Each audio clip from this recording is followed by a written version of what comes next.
Today we're going to be talking about SEO for 2014 and the way it works. Basically, when you're looking at SEO, there's 5 rules that you must always follow in order to rank your website highly. First of all, your website should be relevant. Your website should be authoritative, should be localized, should be popular, and very importantly, no spam. Now, let me explain what I mean by those 5 things. Firstly, making your site relevant. To make your site relevant, there's a number of things you can do, most of them on the page. So these are changes you make to your website in the build of it. You want to have keywords in your title and text.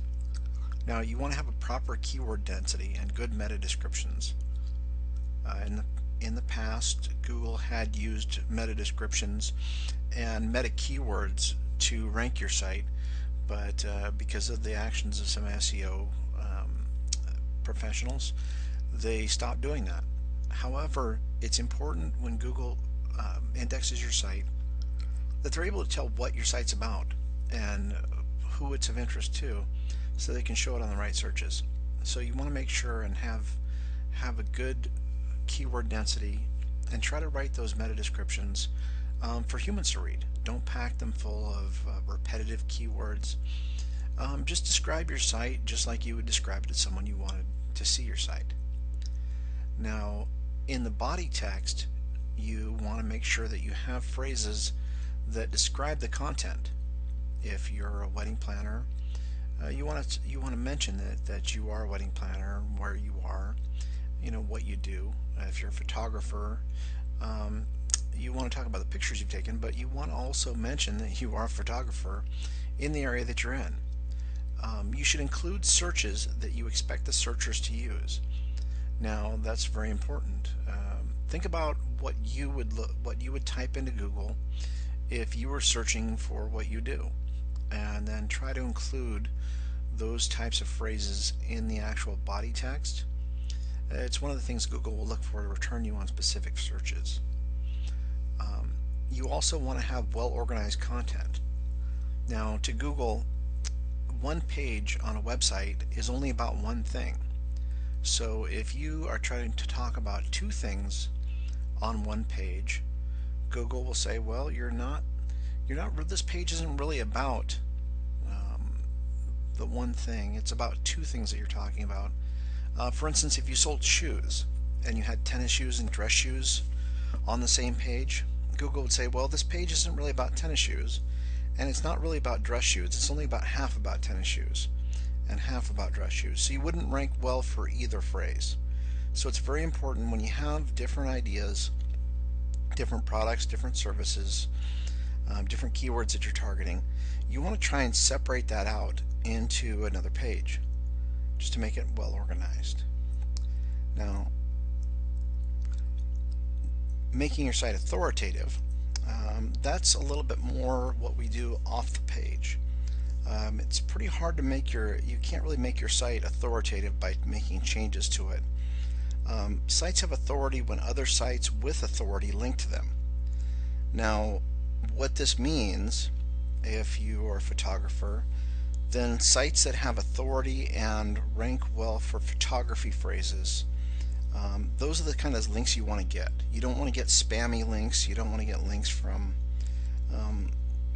sites that don't really relate to you, and you definitely don't want to have links from weak sites. Links from sites with a lot of links out, links from sites with duplicate content. Google can penalize you for that. Links are given credit by the search engines when they have a natural link profile. In other words, this is the kind of link profile you would expect if you were just if you're popular and people are talking about you and talking about your site. Like I said, links from sites that aren't related to what you do are not natural. They don't have to be the same thing as what you do. For instance, a wedding planner, would naturally have links to sites from wedding photographers, possibly sites from caterers, wedding venues. Those type of sites, it would be natural for you to enter a link and back and forth. Um, Links from unrelated sites that do not have some variety in the anchor text may be considered unnatural by Google. Now, if Google finds that you have an unnatural link profile, they'll actually penalize you, and you'll actually fall off of Google. They can actually pull your entire site from the index, and you definitely don't want that to happen. Now, what is a natural links profile? As I said, links from authoritative and relevant sites. And also, this is something new for 2013, 2014. It's very important that they have similar but not cloned anchor text. Now, you may see some sites that they have plugins where they put a link in the footer of your site, and it's always the same anchor text. And Google's been looking at those and saying, you know, these aren't very high quality links, so I think we're not going to give them much credit. And that's kind of the first step that Google takes when they say they're not going to give something much credit.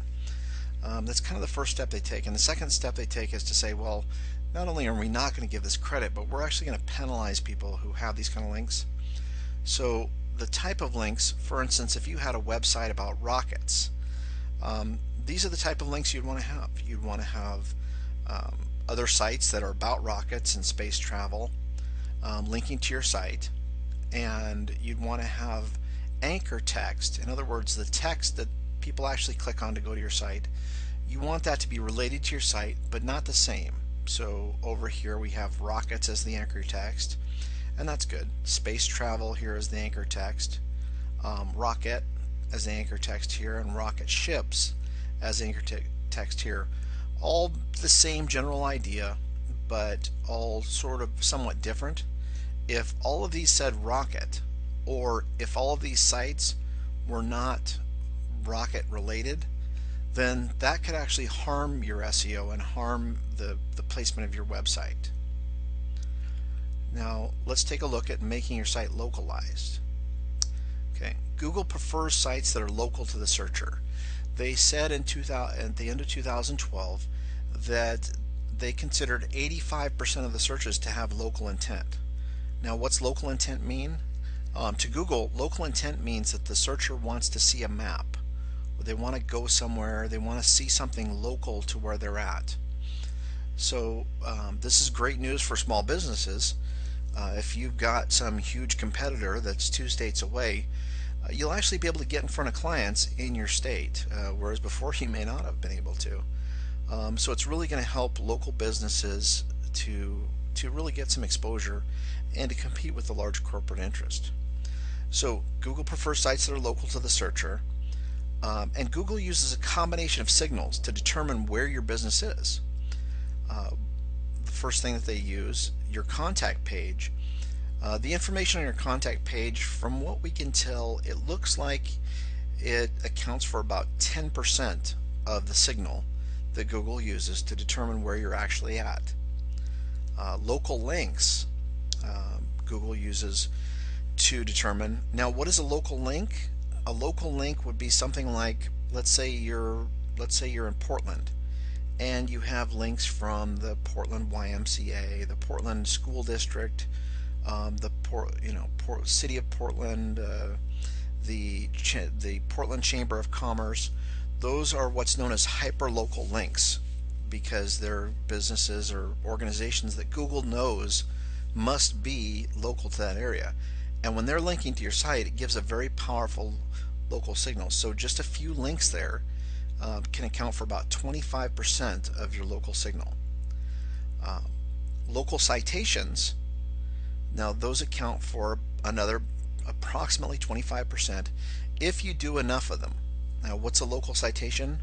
A local citation is a link to your site that has your name, your address, your business name, your address, and your phone number. So something like the Yellow Pages would be a local link, local citation. Something like Yelp, something like Manta, anything that tells searchers exactly where you're at, what your phone number is, what your place of business is. That would be considered a local citation. Now, your Google local page actually accounts for about 40% of your local signal. So it's very important to claim your map page and to make sure that the information on it is accurate, because this is what Google's using to determine where you're at. Now, if you have things that are in conflict, for instance, let's say you had a Google local page. Let's say you had a Google local page for Delaware, and you had some local links, but the local links were from Portland, the Portland Chamber of Commerce, for instance. These would actually conflict with each other, and the local links would take away from the authority of your Google page. You'd end up with less local signal, and the less local signal you have, the worse you'll rank versus sites with higher local signal. So it's very important to have all these elements: your contact page, your local links, your local citations, and your Google local page. You want them to all point to the same place. Now, making your site popular, this is very big right now, and it's going to get a lot bigger. Currently, Google's looking at the reviews that you have. They are talking about making all the reviews from everywhere part of your popularity signal. So in the future, most likely links from Yelp, links from City Search, links from Foursquare, or excuse me, not links, reviews from Foursquare, reviews, likes on Facebook, followers on Twitter. Those kind of things in the future will probably be very strong popularity signals for your site. But currently, Google's stance is that the only reviews that they can trust are the reviews on your Google Plus page. So they give them an inordinate amount of weight. Maybe it's just coincidence that they say that the property they own is the best property to have reviews on, but it's Google, they own the show, so that's what they're doing. So the important thing to making your site popular is you can get some of the signal from LinkedIn, from your YouTube channel, from Yelp, from Pinterest, from Yahoo Local, from WordPress blogs, Facebook, Twitter. You can get some of the credit for that popularity, who's following you, who's liked you, who's giving you a thumbs up, if you point all of these at your Google Plus page and then point your Google Plus page at your website. Once you do this linking here, your website's going to get credit for the popularity of your Google Plus page. So it's very important to remember to place that Google Plus squarely where Google says it should be, right in between all of your signal and your site. Alright, now let's talk about the fifth item, avoiding spam. Very important. Google penalizes spam. Now, if you have spam, they're not just going to say, well, we'll take this off and ignore it. Google says, well, if you've got spam here, you've probably got some other things that you've done that we're not going to give you the full credit for, so we're going to penalize you. Now, what's spam mean? There's different variations of spam. Here's a few of the most popular ones. Keyword stuffing. We talked about this a little bit earlier. Using keywords in a repetitive, unnatural manner. So if I say that I'm a Honolulu wedding photographer that takes wedding photos in Honolulu, on Oahu, in Hawaii, and I do photography for weddings and wedding receptions and wedding events and photography for wedding couples, obviously that's repetitive and unnatural, and Google's search engine is smart enough to figure out that's not how humans talk. So it's very important to keep everything on your site. Write your site, write that text for humans. Google appreciates it. Every year, every month even, their search engines get a little better at detecting this unnatural, repetitive manner of speaking and applying penalties to it. Another way to another way to spam your site is link spamming. Link spamming is going out and getting a lot of links from low quality or irrelevant sites. So if you have a business that you're getting links from sites that have nothing to do with you, they're not local. If you're getting links from sites in different countries that are different industries that are not related to you, or just links from sites that have a lot of outbound links, that are trading links, that are your purchasing links, that they're basically portal sites where they're just nothing but links. Google will penalize you to the point of actually kicking you off Google, and that's not something you want to happen, because once you get kicked off Google, it's quite a bit of work to get you back on. Okay. Another spam technique to avoid is duplicate content. Okay, now it's very easy to copy content from existing sites. It's very easy to say, well, gee, this article is well written and it's very interesting, so I'm just going to copy this text and I'm going to paste it on my site, and people can look at it here. Google actually searches for that, and when they detect duplicate content, they know a certain amount of this is going to happen, and there's a certain amount that's normal. But this is not a game to play. If you've got duplicate content on your site, get it off. Rewrite articles or delete articles that are found on other sites, because when Google finds that you have duplicate content, they'll take your site off of the index. They don't play around with that. They're not going to move you down a couple places. They're going to take you off for your keywords. Okay. Now, interlinking. This is a spam technique that is kind of interesting. It's very similar to what good SEO is. Good SEO is having links from other sites that are related to yours, that are similar to yours, that are inbound links to your site. Now that's good. Interlinking is a different thing. Interlinking is adding links within your site, or between related sites, and by related that means sites that you own, or that you've joined with to create links. So if you have site A over here and it has 20 links to site B, and site B over here has 20 links to site A, Google will detect that. They'll see it's unnatural, and they'll see it's a link building scam, and they'll pull you from the rankings. Also, another thing that happens, and this is often done unintentionally.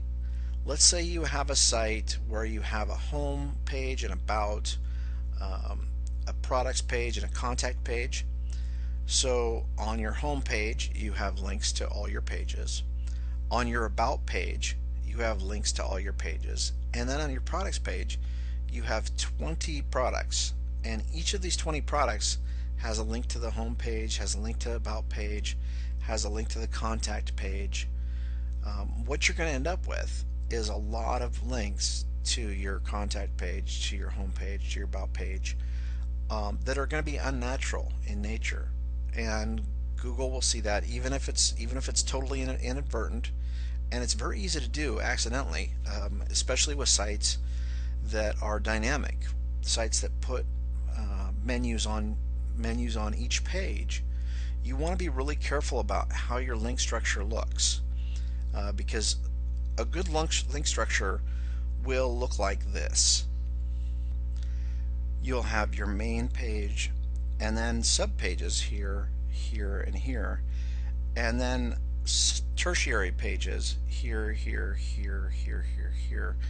And this is a good link structure. Even if you're linking between here, this is okay. This is what's called the pyramid link structure, and this is really the structure you want to have for your site. It resembles a pyramid. What you don't want to have is something like this, where you have your main page, your secondary pages here, your tertiary pages here, and you have too many links in between. If each of your tertiary pages is linking to every other page, it doesn't take very many levels to your site before you've got far too many links. And Google's going to look at something like this right here, this center page and say, well, this has way too many links to it. That's not right.